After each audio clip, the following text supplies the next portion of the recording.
pessoal, tudo bem? Espero que sim. Primeiramente é um prazer estar aqui com vocês. Sou o professor Thiago Micali Ferreira e estarei trabalhando a disciplina de Pesquisa Aplicada Educação 1.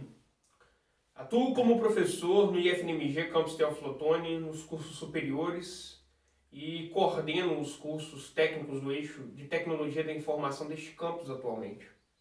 Sou bacharel e mestre em Ciência da Computação, pós-graduado em Docência na Educação Profissional e Tecnológica. Bom, antes de iniciarmos o estudo nessa disciplina, quero trazer algumas informações e a primeira ela diz respeito à gravação das videoaulas. Veja bem, no momento de gravação dessa aula, nós estamos utilizando material próprio. O estúdio de gravação do IFNMG, ele encontra-se fechado devido à pandemia ocasionada pelo coronavírus. No entanto, vale ressaltar que a qualidade do conteúdo em nada será prejudicial para vocês. E após a gravação, o vídeo será trabalhado da melhor forma possível pela equipe do SEAD. Só não utilizaremos os equipamentos do estúdio. A segunda informação, pessoal, ela envolve a organização dessa disciplina. Bom, então vamos lá. Deixa eu me explicar aqui, porque essa disciplina é um pouco diferente em termos de organização de atividades e avaliações do que vocês já estão acostumados aí em outras disciplinas. Aqui, a proposta de construção é um pré-projeto de pesquisa, ou ainda melhor, um pré-projeto de intervenção. Então, as videoaulas são justamente para isso, para explicar como desenvolver este pré-projeto. Mas antes, é importante ressaltar que essa disciplina ela será trabalhada em conjunto com a disciplina de estágio, onde vocês vão observar uma situação, um problema no local onde estão estagiando e vão propor um projeto de intervenção para resolver esse problema. Bom, nós não temos avaliações online, as AO, e nem as avaliações presenciais, as conhecidas AP. No entanto, toda semana terá um fórum e uma atividade de aprendizagem, as AA. A união dessas atividades de aprendizagem com os ajustes necessários gera para nós o pré-projeto de intervenção. Vamos então para o slide aqui para entendermos como essa disciplina será organizada em termos de atividades. Confere aí. Veja bem, nesse slide nós temos aqui um quadro com o que chamamos de momentos/atividades. Os momentos, no caso, são alguns encontros e as semanas de estudo. As atividades são constituídas de fórum de atividades de aprendizagem, seminário/atividade prática e autoavaliação. Observe que no momento de semana nós teremos aqui fóruns e atividades de aprendizagens. Os fóruns, alguns valendo 2 e outros 3 pontos. As atividades de aprendizagem valendo 15 pontos cada. Teremos atividade prática, que chamam de prévia do seminário, ou orientação para o seminário. E o seminário propriamente dito, valendo 20 pontos.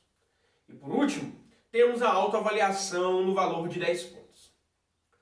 Bom, esse quadro ele apresenta um overview da disciplina em termos de avaliação. Observe e busque o calendário e o cronograma da disciplina para entender melhor. A terceira e última informação, pessoal, ela trata-se de um fórum tirar dúvidas para cada aula. Peço que para que vocês possam tirar maior proveito dessa disciplina, que em nossas aulas sempre estejam unidos aí com papel e caneta, anotando aí todas as dúvidas para que em momento posterior coloquem no fórum. Pessoal, neste período nós damos continuidade aos assuntos trabalhados na disciplina de iniciação científica. Essa disciplina ela foi cursada no 4º período. Fiquem tranquilos, nós vamos fazer uma breve revisão dos conceitos. No entanto, eu afirmo que, em casos de dúvidas, uma revisão mais aprofundada do material proposto nessa disciplina de iniciação científica é indicado. Bom, vocês viram na disciplina de iniciação científica várias formas de conhecimento, como o conhecimento de senso comum, o conhecimento filosófico e o conhecimento científico. Nesta disciplina, nós estamos mais interessados nesse último conhecimento, o conhecimento científico. Os trabalhos que são propostos aqui no final do curso envolvem o conhecimento científico. Eles estão ligados a métodos que, por exemplo, mostram como resolver um problema. São trabalhos que deixamos para a sociedade com esforço do estudo de cunho científico. Vamos aí, para ter uma definição genérica, vamos falar um pouco sobre esse trabalho no slide. Acompanhe comigo. Veja bem, o ensino universitário compreende os cursos de graduação e pós-graduação. E ao se aproximar o momento de conclusão de curso, é solicitado que o aluno produza um trabalho final. Esse trabalho não é algo muito simples. Ele precisa ser bem elaborado, de modo a ter relevância para a comunidade científica e precisa ser de autoria do aluno. Ou seja, o trabalho final ele envolve muita pesquisa, uma metodologia bem definida, uma escrita bem elaborada seguindo normas e resultados comprovados.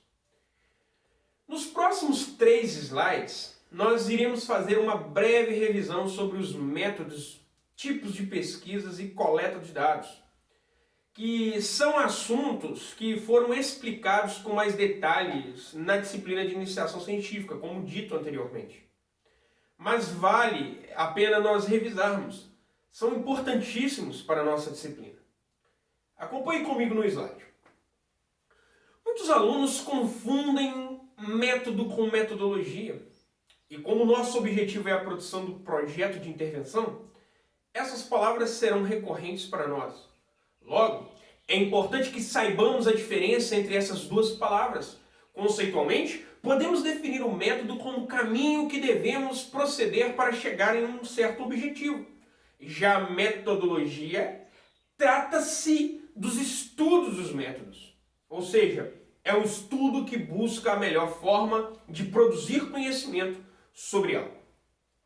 Existem vários tipos de métodos, sendo os principais o método indutivo e dedutivo, o hipotético dedutivo e o método dialético. É importante ressaltar que não existe um método mais correto. Existe um método mais adequado dependendo do tipo de pesquisa que estamos fazendo e dos objetivos que queremos alcançar.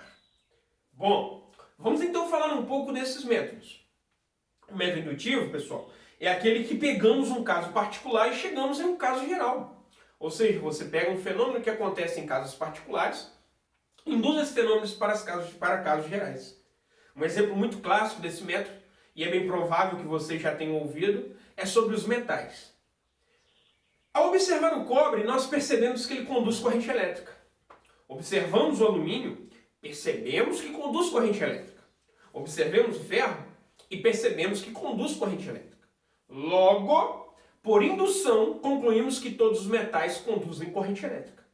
Perceba que partimos de casos específicos e chegamos ao caso geral. O método dedutivo, por sua vez, é exatamente o contrário do método indutivo.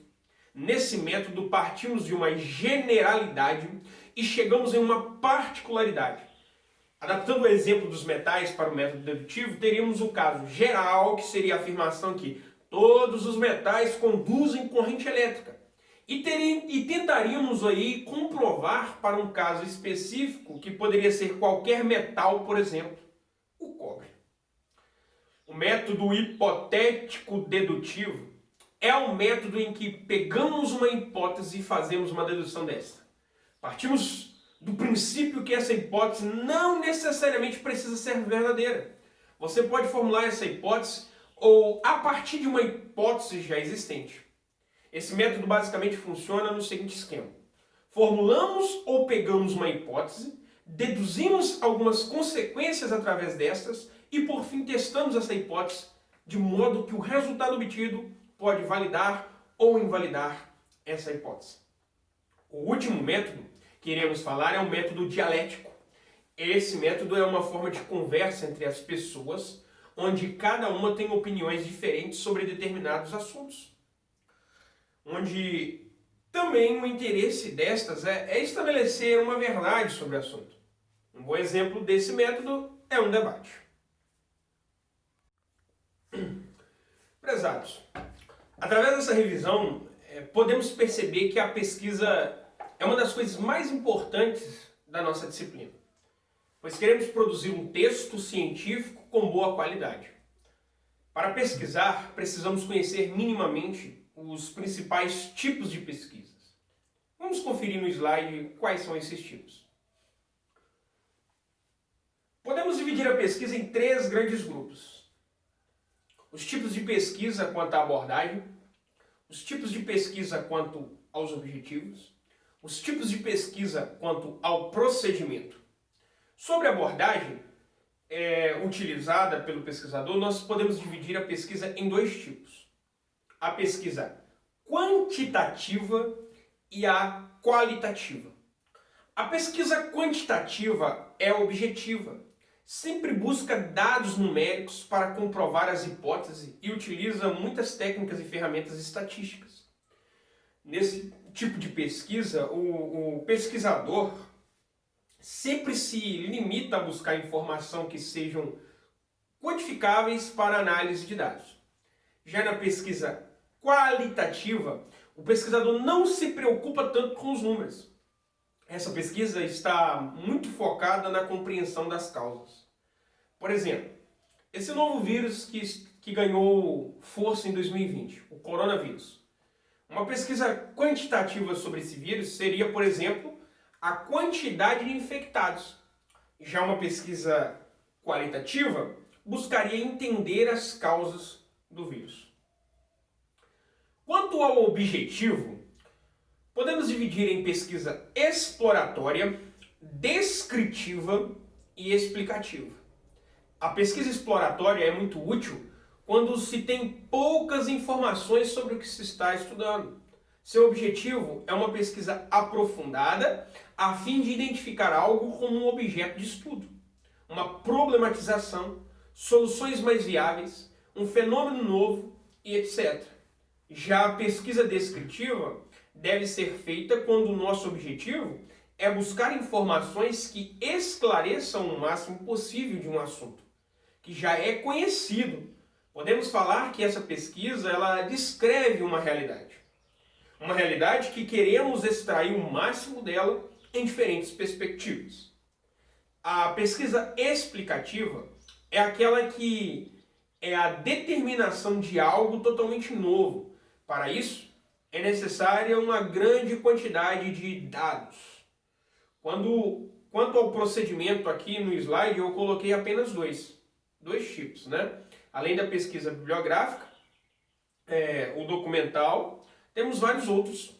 A título de exemplo, temos aí a pesquisa de campo, o estudo de caso. Porém, no meio acadêmico, as mais utilizadas são as documentais e as bibliográficas. Temos que a pesquisa bibliográfica é o tipo de pesquisa que busca informações em trabalhos científicos, principalmente em livros e artigos, buscando opiniões de autores diferentes sobre determinado assunto. E a pesquisa documental é muito parecida com a bibliográfica, né? Só que essa pesquisa não se limita somente a trabalhos científicos, tendo outras fontes utilizadas, por exemplo, cartas e jornais. Sempre buscamos mais e mais informações para o fortalecimento do nosso argumento. E nessa busca, temos que utilizar de meios para a coleta de dados. Vejamos alguns deles. Questionário. O questionário, pessoal, ele é um tipo de coleta de dados, é um meio, né, para a coleta de dados, um tipo de coleta que não necessita da participação direta do pesquisador. Esse método ele consiste em várias perguntas que são respondidas por diferentes pessoas. Como não necessita de uma participação direta do pesquisador, ele chega a um número considerável de pessoas. Entenda, o questionário ele pode ser enviado pela internet. Aqui ao lado, nós temos um pequeno exemplo de questionário, onde temos as seguintes perguntas: nome, idade, uma opinião sobre a tecnologia na aprendizagem.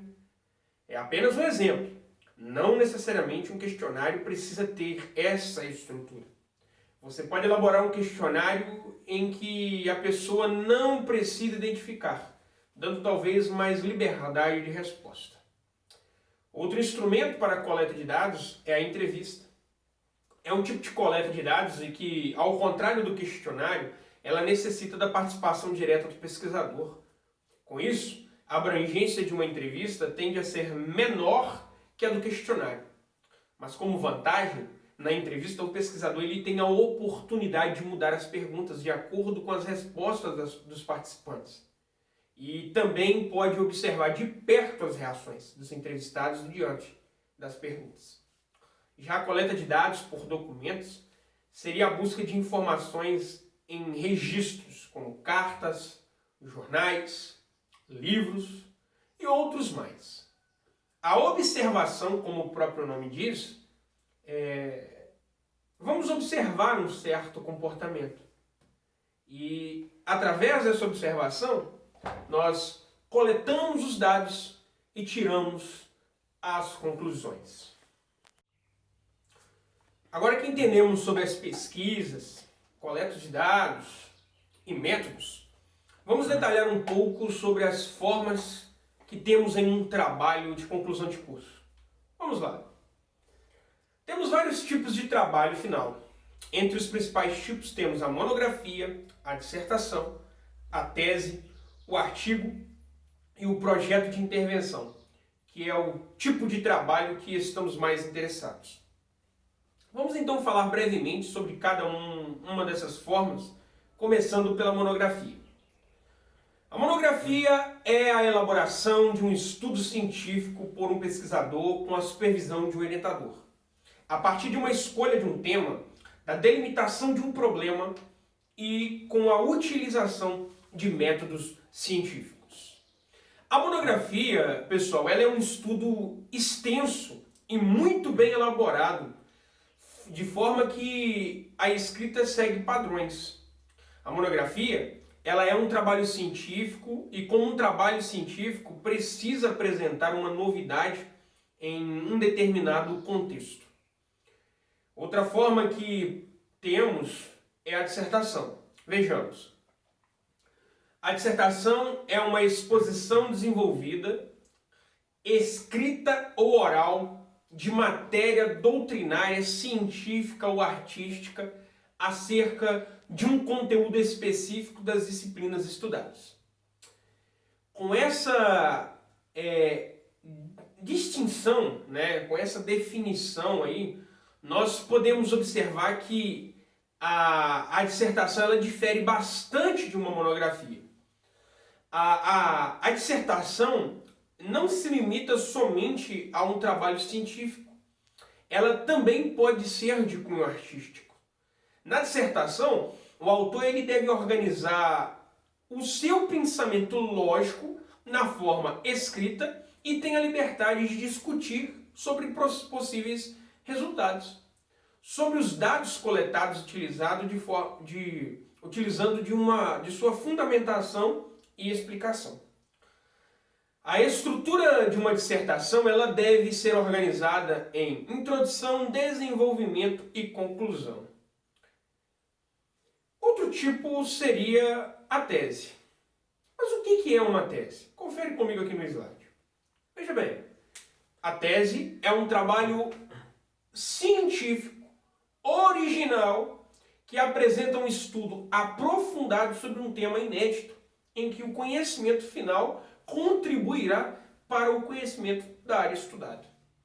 Você já deve ter ouvido a seguinte expressão: defender uma tese.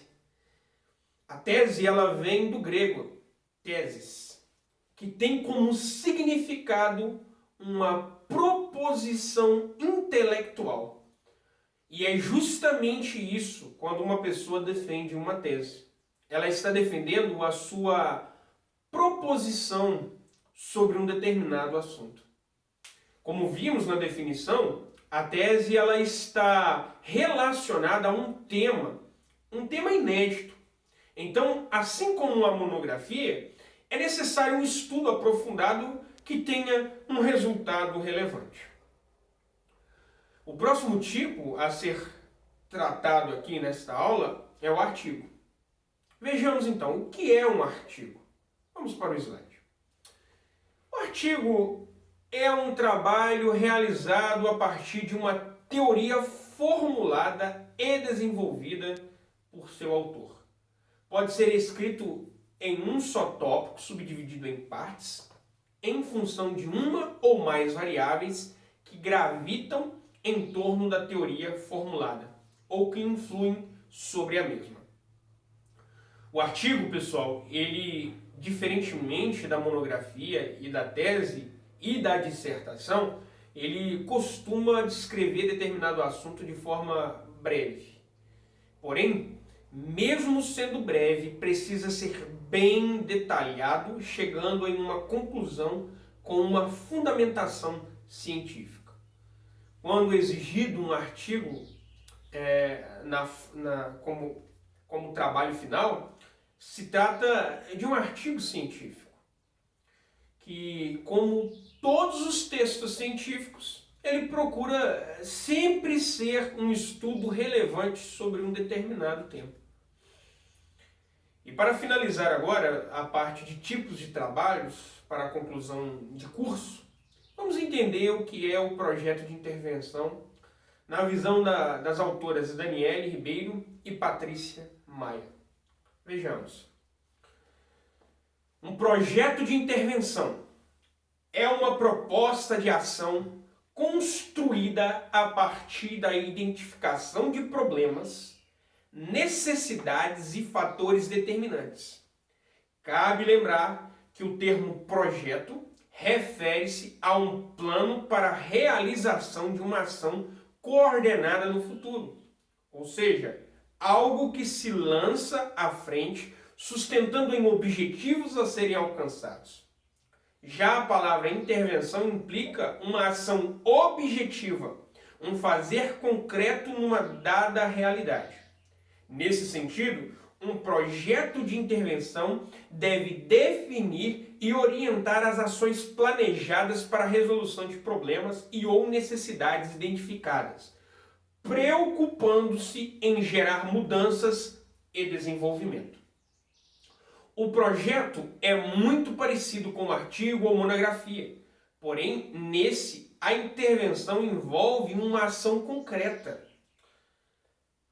Estamos falando de um problema muito específico, um problema real, que tentaremos encontrar uma solução. Quero mais uma vez ressaltar que nessa disciplina iniciamos a construção desse projeto. Podemos até dizer que ao finalizar teremos um pré-projeto de intervenção. Vamos para o passo a passo. Acompanhe comigo no slide. O primeiro passo é o diagnóstico de um problema que seria o que seria parte onde vamos analisar o problema que precisa ser tratado. O segundo passo é a elaboração do projeto de intervenção, que é onde vamos testar, propor uma possível solução para o problema. E por fim, temos a aplicação do projeto para resolver o problema. Antes de tratar diretamente sobre as etapas de um projeto de intervenção, eu acho interessante tratar de um assunto que é comum em todos os tipos de trabalho. O tema. Entender a sequência de passos para a execução do projeto é interessante, mas ao observar um ambiente podemos perceber inúmeros temas que podemos tratar. Como escolher o tema? Como delimitar o tema? Para responder a essas questões, separei um momento desta aula para discutir sobre esse assunto. Desta forma, nesta etapa nós vamos discutir sobre o trabalho da escolha e delimitação do tema.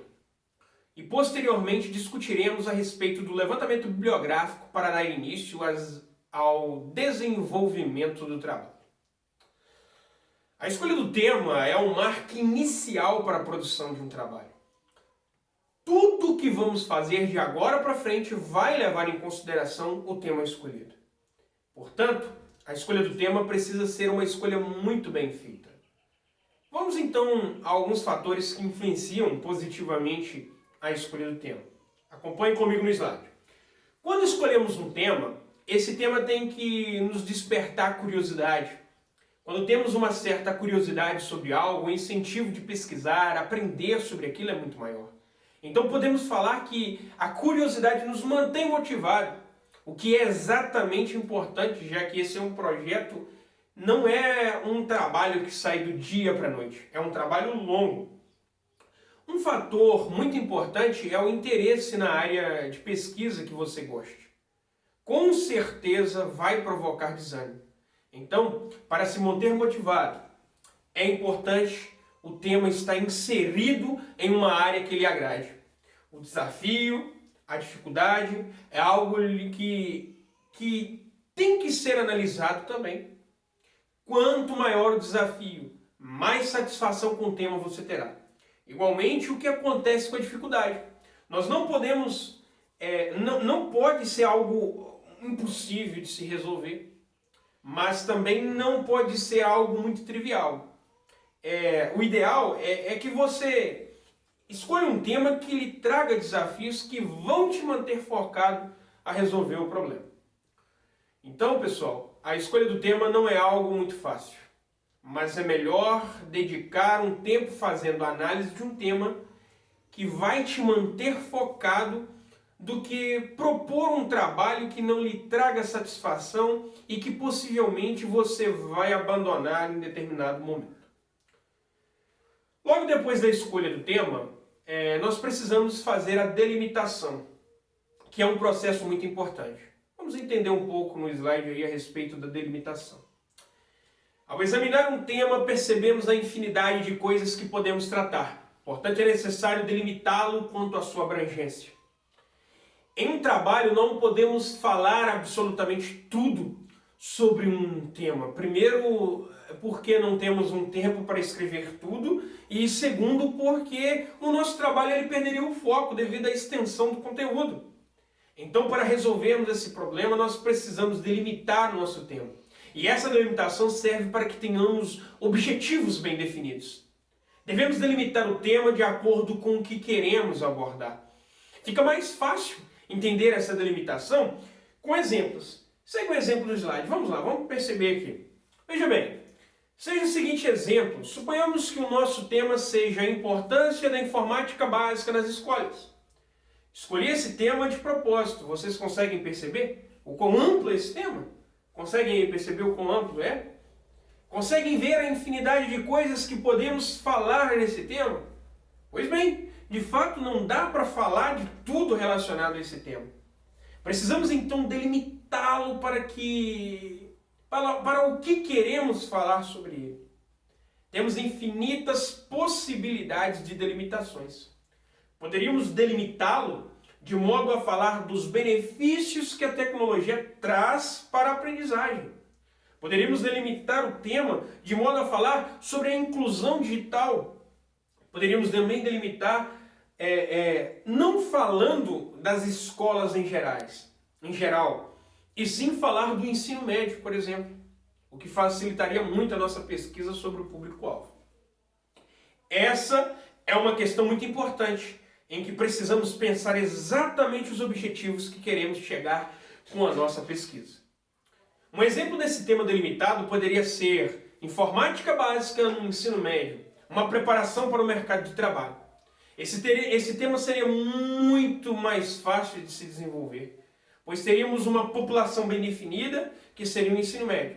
E poderíamos falar sobre como é importante os alunos terem esse acesso às tecnologias. e a relação com o mercado de trabalho. Um exemplo de tema: o uso de software livres por alunos da escola estadual XXX.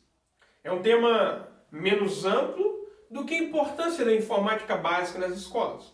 Porém, conseguimos delimitar muito ainda esse tema.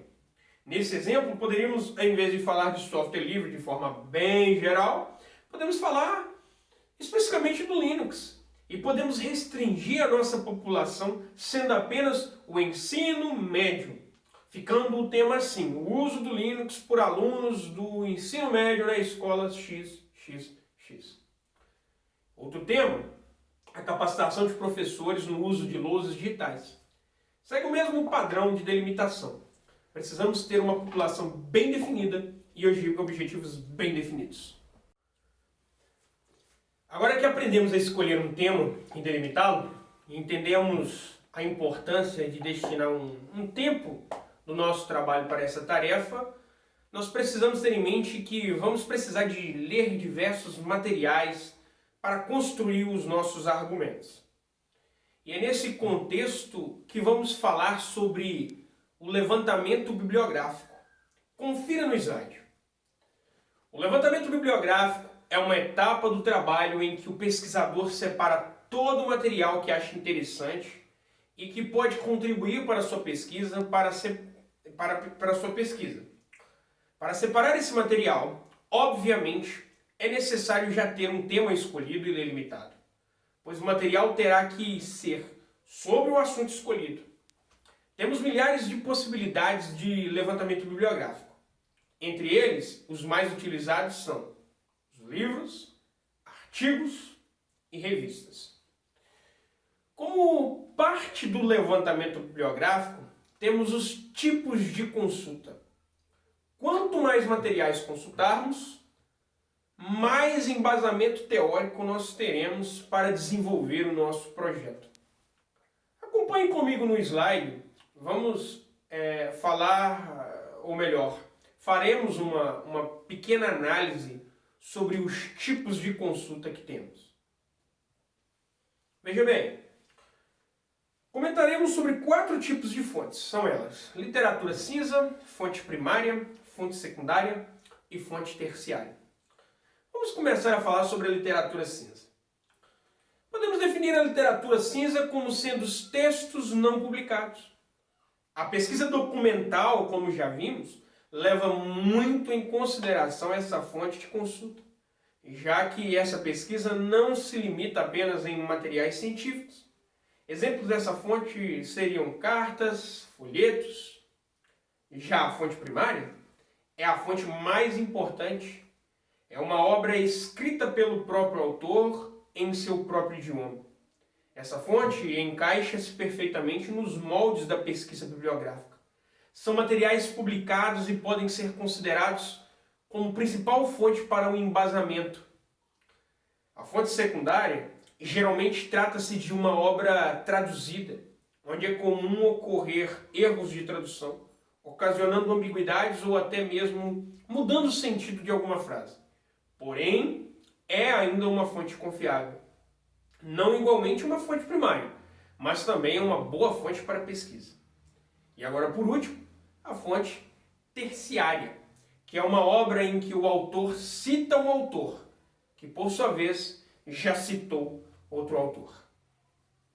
O mais interessante é ter acesso à obra original, mas também não podemos descartar a utilização das demais fontes.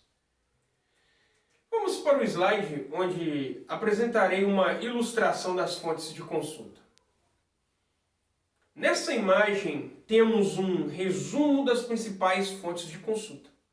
Do lado direito temos principalmente as fontes que não são publicadas, como por exemplo folhetos, cartas, almanaques, panfletos, estatutos e etc. Já no lado esquerdo temos as principais fontes que vamos utilizar em nossa pesquisa. Tratam-se principalmente das fontes primárias, como livros, artigos, teses, dissertações e etc. Ao desenvolver um trabalho de cunho científico, existem diversas situações que dão credibilidade ao trabalho em relação a outros. Podemos citar o rigor de uma banca de avaliação, as diversas revisões propostas, a possibilidade de replicar o trabalho por terceiros para confronto ou consonância. Caros alunos, já estamos quase no final da aula, mas antes eu gostaria de discutir as atividades de aprendizagem proposta. Temos aqui 4 atividades. A primeira trata-se da escolha de um tema. Para isso, gostaria que você pensasse em situações e problemas que acontecem no local onde você faz o estágio. Proponha um tema que você gostaria de trabalhar. Um tema que permita sua intervenção com propostas de soluções. Escolha um tema que lhe agrade, um tema que você poderá utilizar ao longo da disciplina para construir um pré-projeto de intervenção. Dedique um tempo para essa ação. A segunda atividade envolve a delimitação sobre o tema escolhido. Faça pelo menos 3 delimitações de acordo com o que foi explicado na aula. Para a terceira atividade, você deve escolher a delimitação que te chamou mais atenção, a mais interessante, a que você pretende dar continuidade em um projeto de intervenção. A quarta e última atividade envolve o levantamento bibliográfico. Procure fontes confiáveis a respeito do tema. Salve em uma pasta do computador, organize este material. No caso de material impresso, organize em um local de fácil acesso, porque você vai utilizar ao longo do curso. Maiores detalhes a respeito dessa atividade, como proceder, o que enviar para correção, estão descritos nas atividades de aprendizagem. Bom, pessoal, antes de terminar, apresento as referências que utilizamos para a elaboração desta aula. Além da apostila do curso e da bibliografia básica proposta no projeto pedagógico do curso, fizemos uso do trabalho de Martins Júnior e Ceia. Esta foi a nossa primeira aula. Espero que vocês tenham compreendido bem o conteúdo. Caso haja dúvidas, utilizem o fórum para maior interação. Entenda, a compreensão deste assunto é de extrema importância para auxiliar na escrita de qualidade. Sendo assim, muito obrigado pela atenção e até a próxima aula.